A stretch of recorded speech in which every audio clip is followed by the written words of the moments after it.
So এই ভিডিওতে আমি বেসিক্যালি তোমাদের সেকেন্ড সেমিস্টারের একটা প্ল্যানিং বলে দেব যে তোমাদের বেসিক্যালি পরীক্ষা হয়তো জুলাই এন্ড বা আগস্ট মাসের হচ্ছে কি তোমাদের 7 থেকে 9 তারিখের মধ্যে হবে। তো বেসিক্যালি তোমাদের হাতে আর 2 মাস মতো টাইম আছে।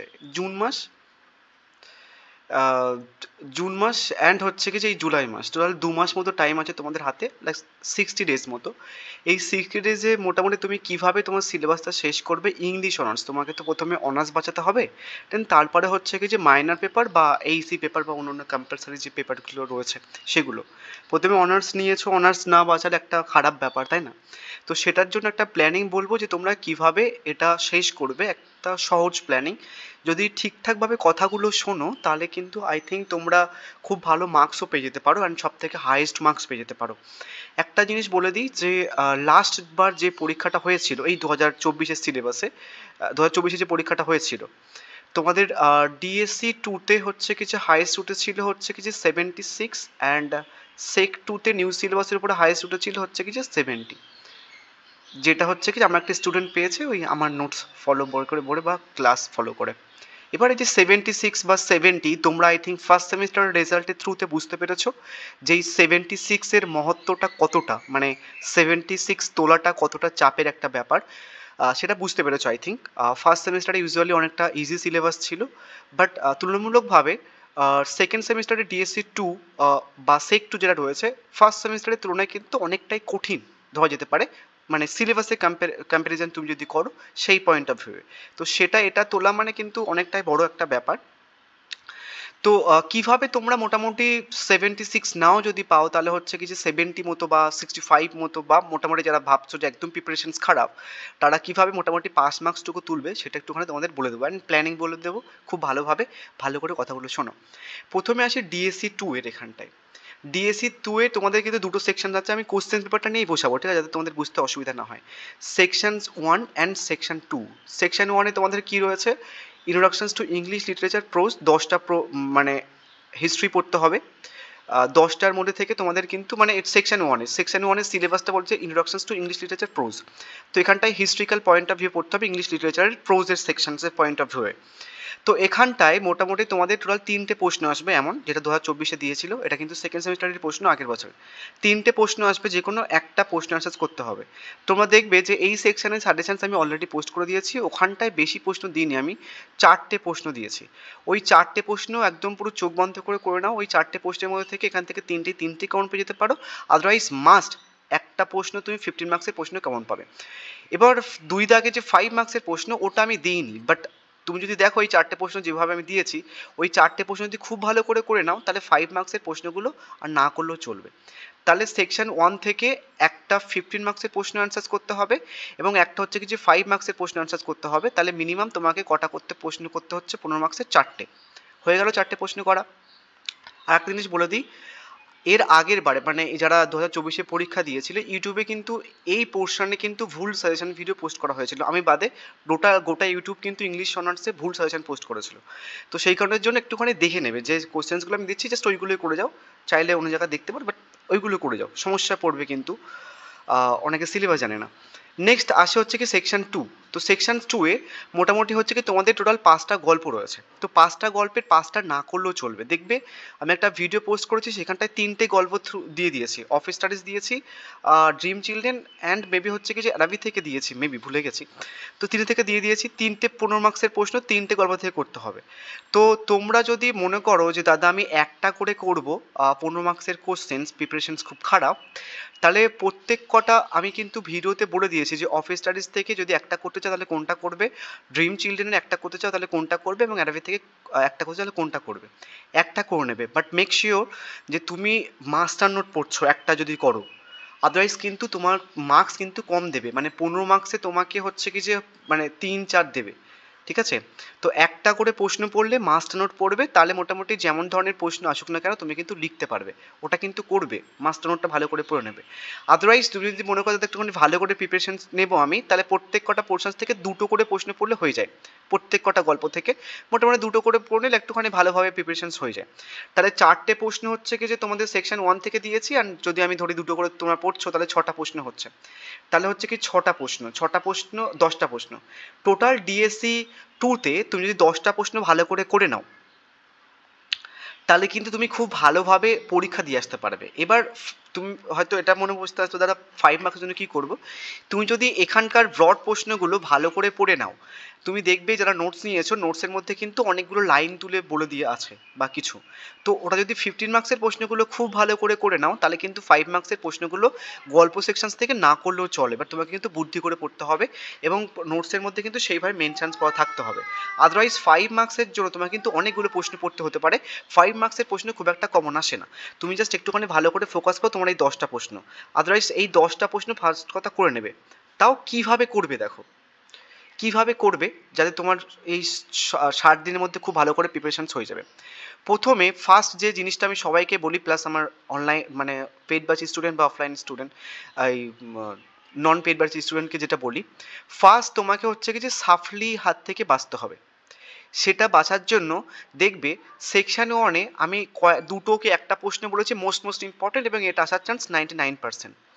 তো সেকশন 1 থেকে একটা 15 মার্কস বা দুটো 15 মার্কস যেটা মোস্ট ইম্পর্টেন্ট বলেছে ওটা করে নিলে তুমি, এবং এই ওটা করা হয়ে যাওয়ার পরে এখান থেকে একটা করে 3টে থেকে 3টে 15 মার্কসের প্রশ্ন পড়ে নেবে মাস্টার নোট।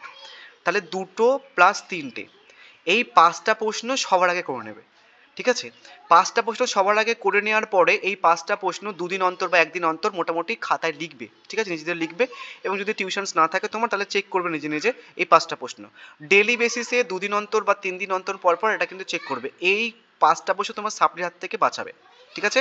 তারপরে হচ্ছে কি যে বেটার মার্কসের জন্য মোটামুটি তুমি এখান থেকে 4টে প্রশ্ন দিয়েছে, আর দুটো প্রশ্ন তুমি এখান থেকে অ্যাড করলে, মানে এখান থেকে দুটো প্রশ্ন করতে বলেছে প্রথমে সাপ্লির হাত থেকে বাঁচার জন্য, আর দুটো প্রশ্ন তুমি অ্যাড করে নিলে, 4টে প্রশ্ন হলো।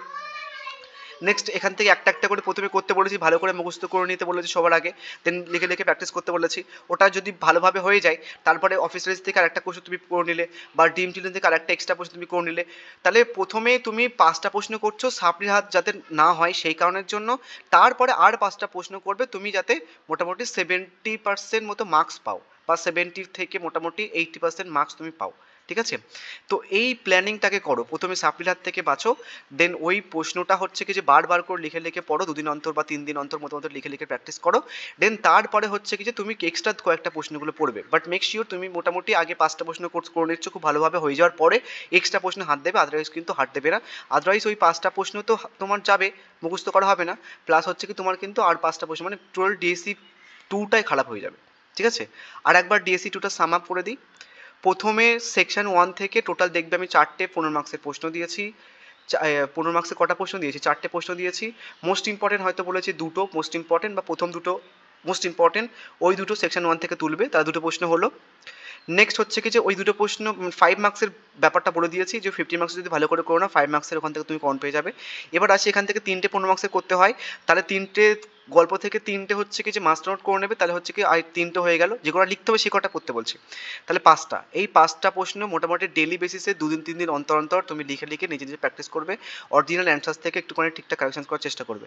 এটা যখন করা হয়ে যাবে 1-1.5 সপ্তাহ পরে, বাদ বাকি এখান থেকে ধরো মানে এই সেকশন থেকে 15 মার্কসে 4টে প্রশ্ন দিয়েছি, দুটো প্রশ্ন তুমি করেছিলে এতদিন, আর দুটো প্রশ্ন তুমি করে নিলে, বা আর একটা প্রশ্ন করে নিলে, ওটা তোমার কিন্তু মানে এটা সাপ্লির হাত থেকে বাঁচবে মোটামুটি 65 থেকে 70% মার্কস উঠে যাবে তোমার এখান থেকে। এবং বাদ বাকি যে এক্সট্রা প্রশ্নগুলো করবে এটা প্র্যাকটিস করে হয়ে যাওয়ার পরে, তারপর ওইটা কিন্তু তোমার হচ্ছে কি যে 75 থেকে 80% মার্কসের জন্য কাজে লাগবে। তো এইভাবে প্ল্যানিং করে পড়তে হবে, আদারওয়াইজ কিন্তু সমস্যা। ডিএসসি 2 আই থিঙ্ক ক্লিয়ার, যদি কেউ না বুঝতে পারো কমেন্ট করে জানাতে পারো। এবার আসি হচ্ছে কি যে সেক 2, ওই পেপারের ক্ষেত্রে অ্যান্ড মেক শিওর তুমি হচ্ছে কি যে ডিএসসি 2টা যেহেতু 2 মাসের মধ্যে চেষ্টা করবে যে একদম স্টেবল পজিশনে নিয়ে আসার, মানে এই 10টা প্রশ্ন 2 মাসের মধ্যে যেন তোমার ঠোঁটস্থ থাকে, বা তুমি মুখস্থ করো বা তুমি বানিয়ে লেখো, যেন ঠিকঠাক পজিশনে থাকে। 10টা প্রশ্ন করতে পারবে না, ইংলিশ অনার্স নিয়েছো 1 মাসের মধ্যে পসিবল তো নয়, তাই না? তো 10টা প্রশ্ন খুব ভালো করে করে নেবে, 1 মাসের মধ্যে চেষ্টা করবে।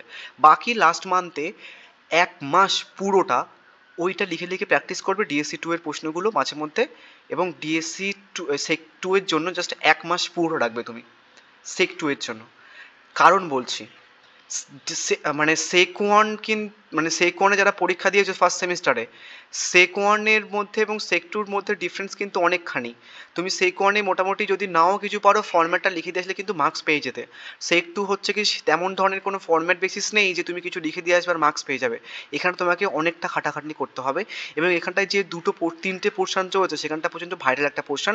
ওখানটায় না তোমার কিছু কাজ ফর্ম্যাট কাজে লাগবে, না কিছু কিছু কিছু কাজে লাগবে, ওখানে তোমাকে কিন্তু পড়তে হবে।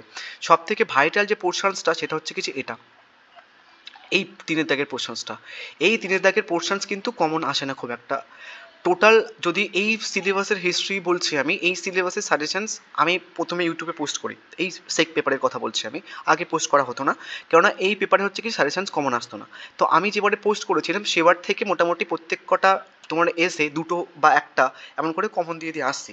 বাট আমিও কিন্তু যারা আমার কাছে পড়ে তাদেরকে মোটামুটি অনেকগুলো করায়, মানে 4-5টা বা 6টা এমন করে করায়। ইউটিউবে হয়তো পোস্ট করি, বাট নর্মাল হচ্ছে যারা আমার কাছে পড়ে তাদেরকে কিন্তু অনেকগুলো করিয়ে নিই, যে পড়ে নাও, ঠিক আছে, কমন নাও আসতে পারে, দিই আমি সাজেশনস।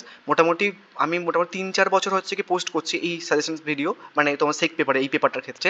তো প্রত্যেকবার কিন্তু 100% কমন এসছে, মানে একটা অথবা দুটো, কোনো বা দুটো হুবহু কমন চলে এসেছে, কোনোবার একটা হুবহু কমন চলে এসেছে। ইভেন এই সেকেন্ড সেমিস্টার যখন চলছিল, এই পেপারের কথা বলি, এই যে যে কোর্সে তোমাকে দেখাচ্ছি, এইবারে এই সিলেবাসের উপরে, মানে 2024-এর কথা বলি, 2024-এর এই সিলেবাসের উপর টোটাল টোটাল পরীক্ষা হয়েছিল কটা শুনবে? দুটো পরীক্ষা হয়েছিল।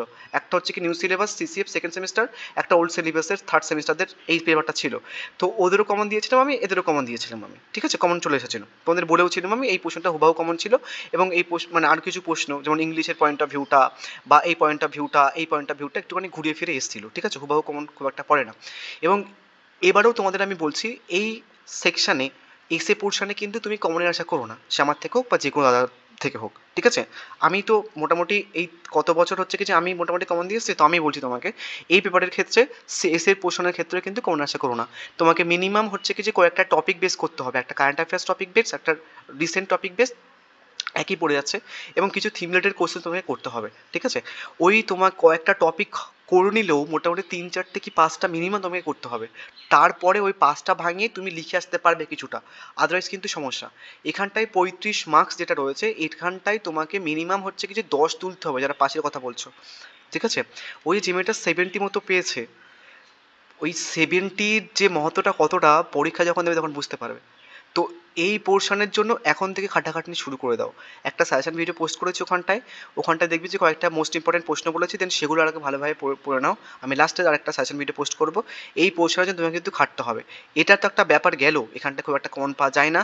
তাদের ইংলিশ প্রচণ্ড খারাপ, বা ইংলিশে যারা সেন্টেন্স লিখতে পারো না বা ইংলিশ মানে লিখতে পারো না, তোমাদের ক্ষেত্রে কিন্তু মানে জম বলতে পারো পেপারটা, মানে মরে যাবে অ্যাকচুয়ালি, তুমি সাপ্লি পেয়ে যাবে ফার্স্ট কথা যদি কমন না পাও। এসে কিন্তু কমন পাওয়া যায় না, আগে থেকে বলে দিচ্ছি। এবার আসি হচ্ছে কি যে এই পোর্শনে, এই যে ক্রিটিক্যাল অ্যাপ্রিসিয়েশন অ্যান্ড তারপর হচ্ছে কি দুয়ের দিকে যে সাবস্টেন্স প্লাস ক্রিটিক্যাল নোট আছে, এটা কিন্তু ভাইটাল একটা পোর্শনস। আমি হচ্ছে কি যে একটা ফরম্যাট বানিয়েছি, যে ফরম্যাটের থ্রুতে, মানে ধরো যদি আমি 20 মার্কসের জন্য 800 ওয়ার্ড লিখতে হয়, এই 800 ওয়ার্ড তার মধ্যে হচ্ছে কি যে ফরম্যাটটা তোমাকে, এই ক্রিটিক্যাল অ্যাপ্রিসিয়েশনে কিছু রুলস আছে। তো রুলসের মধ্যে একটা পার্টে তোমাকে এই টোটাল মানে কবিতার একটা সামারি লিখতে হয়। ওই সামারিটা হচ্ছে কি তুমি নিজে লিখবে, বাদ বাকি সমস্ত কিছু, আরও অনেকটা নিয়ম আছে, তোমাদের একদিন ভিডিও করে বলে দেবো ওখানে। বাদ বাকি সমস্ত কিছু মোটামুটি হচ্ছে কি যে তোমাকে আমি ফরম্যাট দিয়ে দেবো, তোমাকে জাস্ট এই সামারিটা লেখা শিখতে হবে। অ্যান্ড ওটা আমার ক্লাসে হচ্ছে কি যে সামারি লেখাটা একটা সমস্ত কিছু প্র্যাকটিস থাকে, ওটা হয়ে যায়। তো সামারি তোমাকে লিখতে হবে, একটা আননোন কবিতা দেবে, তোমাকে দুটো আননোন কবিতা দেবে, এর জায়গাটা বি জায়গাটা, সেটা অন দ্য স্পট পরীক্ষার হলে পড়তে হবে, পড়ে বুঝে তোমাকে ঠিকঠাক সামারিটা ভালো করে যদি লিখতে পারো, লেখার পরে হচ্ছে কি যে নর্মালি যে রুলস আছে সেই রুলস বেসিসে তোমার কিন্তু হচ্ছে কি যে ক্রিটিক্যাল অ্যাপ্রিসিয়েশনটা লিখতে হবে। এবার একটা জিনিস বলি, ক্রিটিক্যাল অ্যাপ্রিসিয়েশন মানে কিন্তু সামারি নয়, ওটা মানে রুলসের মধ্যে একটা পার্ট, সামারি লিখতে হবে। প্রথমে ইন্ট্রোডাকশান দিতে হবে, তারপরে স্ট্রাকচার দিতে হবে, দেন তারপরে হচ্ছে কি সামারি। তো ইন্ট্রোডাকশানসটা মোটামুটি দিয়ে দেবো, স্ট্রাকচারও বুঝে বলে দেবো, দেন তারপরে সামারি, তারপর হচ্ছে কি আরও অনেক কিছু রয়েছে, ফিগার অফ স্পিচ মেনশনস করতে হয়, তারপর হচ্ছে কি সি লেভেল মেনশনস করতে হয়, অনেক কিছু মেনশনস করতে হয়, রাইম মেনশনস করতে হয়। সমস্ত কিছু। তারপর হচ্ছে রাইটিং স্টাইল মেনশনস করতে হয়, তারপরে হচ্ছে কি তোমার ক্রিটিক্যাল নোট লিখতে, মানে অনেক কিছু তোমাকে মেনশনস করতে হবে। ক্রিটিক্যাল নোটটা ক্রিটিক্যাল সাবস্টেন্সের মধ্যে পড়ে যদিও। তো তারপর হচ্ছে একটা কনক্লুশন দিতে হয় অনেকগুলো। তো অনেকগুলো পার্টের মধ্যে সামনের একটা পার্ট, ওই সামরিটা আমি তোমাকে লেখা শেখাবো, প্লাস হচ্ছে কি প্রত্যেক কটা পোর্শনস যেগুলো বলেছি দেন সেগুলোর ফর্ম্যাট আমি দিয়ে দেবো। সেটা তুমি কোথাও পাবে না, না অফলাইনে পাবে না অনলাইনে তোমাকে কেউ দেবে। ওটা মোটামুটি অনেক বইটই ঘেটে ঘেটে বানানো হয়েছে, সেটা কিন্তু আমি দিয়ে দিই। ওটা একটা প্লাস পয়েন্ট। আদারওয়াইজ যারা হচ্ছে কি নিজে পড়ছো তোমরা কিন্তু একটুখানি চেষ্টা করো যে মোটামুটি মানে করে নেওয়ার একটা টাইমের মধ্যে, 1 মাসের মধ্যে, যাতে দুটো জিনিস তোমাকে যাতে ভালো করে শিখতে পারো, ক্রিটিক্যাল অ্যাপ্রিসিয়েশন এবং হচ্ছে ক্রিটিক্যাল নোট। এটাতে হচ্ছে কি তুমি মুখস্থ করে কোনো কিছু আগে থেকে মুখস্থ করে গেলে তুমি দিন তারপরে ওখানটা লিখবে হবে না, কিন্তু এটা তোমাকে শিখে যেতে হবে, শিখে। এটার তো সাজেশনস হয়ই না, মানে এটা দুনিয়ার কেউ আজ পর্যন্ত টু এরও কোশ্চেন্স আছে আমার কাছে। এত 1992 থেকে মোটামুটি 2024 পরীক্ষা হয়ে গেল, এত বছর কোনোবারই এই কবিতা কমন আসে না। অ্যাকচুয়ালি তোমাকে প্র্যাকটিস করতে হবে, বুঝতে হবে, ঠিক আছে। নেক্সট হচ্ছে আরেকটা পোর্শনস, এটাতেও তোমাকে দুটো পোর্শন দেবে, এর দাগ আর বির দাগে দুটো প্যাসেজ দেবে। এমন দুটো প্যাসেজের মধ্যে তোমাকে এই যে কোনো একটা প্যাসেজ চুজ করে একটা সাবস্টেন্স লিখতে হবে, সাথে ক্রিটিক্যাল নোট। তো ক্রিটিক্যাল নোটের পুরোটা ফরম্যাট আমার কাছে রয়েছে, ফরম্যাট লিখলে মোটামুটি তুমি কিন্তু হয়ে যাবে। তো ফরম্যাটের জন্য আর চাপ তোমাকে নিতে হবে না যদি পড়ো আমার কাছে যদিও। এবং সাবস্ট্যান্স তোমাকে লেখা আমি শেখাবো, ঠিক আছে, নর্মালি কীভাবে তুমি লিখবে। আদারওয়াইজ যারা এখনও শিখতে পারোনি সাবস্ট্যান্স এবং ক্রিটিক্যাল নোট, তুমি কিন্তু এখন থেকে চেষ্টা করো, 1 মাস রাখো, ঠিক আছে, দেন সেটাকে ইউটিলাইজ করে মোটামুটি দুটো জিনিস শেখো। কেন এসে ভরসা করা যাচ্ছে না, এই দুটো জিনিস না শিখলে কিন্তু হুবাহু সাপ্লি পাবে। এবং এমন নয় যে তুমি সাপ্লি পেয়ে বেঁচে যাবে, তোমার কিন্তু বছরের পর বছর সাপ্লি পেপারটা ক্লিয়ার করতে হবে। তো এখন থেকে যদি ক্লিয়ার করে নাও, খুব ভালো মার্কস না পাও, যদি ক্লিয়ার হয়ে যায় তাহলে চাপটা কম থাকবে। এবং সবথেকে কঠিন পেপার যদি ধরা যায় তাহলে কিন্তু এটা দেখাচ্ছে এমন, যদি ইংলিশ খুব খুব একটা যদি না পারো তাহলে কিন্তু এই পেপারটা পড়তে হবে। তো এই তিনটে জিনিস কিন্তু তিনটে ভাইটাল একটা ব্যাপার, খুব যদি মানে ঠিকঠাকভাবে না অ্যাপ্রোচ করো তাহলে কিন্তু সাপ্লি পেয়ে যাবে। সো যাই হোক, তো তুমি যদি কেউ নোটস নিতে চাও এই সেক 2 পেপারে, আমি কিন্তু সেক 2 পেপারের হচ্ছে কি যে তোমাদের নোটসের সঙ্গে তোমার হচ্ছে কি যে ক্রিটিক্যাল অ্যাপ্রিসিয়েশনের ফরম্যাট সাথে একটা ভিডিও দিয়ে দিই, যাতে তুমি ফরম্যাটটা ভালো করে বুঝতে পারো। এবং সাথে সমস্ত ভিডিওসগুলো দিয়ে দেওয়া হবে তোমাকে যতটা ক্লাস করানো হয়েছে পেড ব্যাচে, ঠিক আছে। প্লাস হচ্ছে কি ক্রিটিক্যাল নোটের ফরম্যাট প্লাস একটা ভিডিও, যাতে তুমি ফরম্যাটটা যাতে বুঝতে পারো, দেন সেটা সাথে হচ্ছে কি তোমাদের এসে পিডিএফ দেওয়া হবে। যারা নিতে চাইছো 9382012069 এই নাম্বারে হোয়াটসঅ্যাপ করে নিও, ঠিক আছে। এখন বেশি কিন্তু টাইম নেই, লাস্ট 60 ডেজের মধ্যে চেষ্টা করো এই পেপারটা উতরে যাওয়ার। বাকি থার্ড সেমিস্টারে এরকম ধরনের সেক পেপার নেই, এই পেপারটা যেন তোমাদের মানে যদি না উতরাতে পারো এই পারে তাহলে কিন্তু প্রচণ্ড সমস্যার মুখে পড়তে হবে। সো যাই হোক, থ্যাংক ইউ।